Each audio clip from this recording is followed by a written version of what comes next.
everyone, welcome back. If the Barclays app is not working on your mobile phone, start by checking your internet connection. Switch between Wi-Fi and mobile data to rule out network issues. Then swipe up from the bottom of your screen, look for the Barclays app, then close it fully or swipe it away, then wait for a few while and then reopen it. Temporary glitches can often be fixed this way. Next, you're going to go ahead and restart your phone to clear background processes that may be interfering with the app.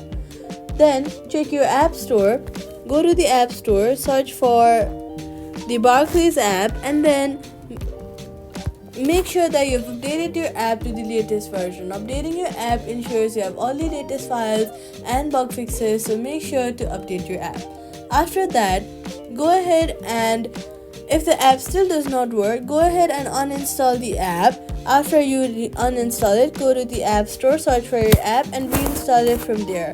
After we reinstall, open the app and then log in again, and then your app should be working, and that's it. Subscribe for more quick fixes.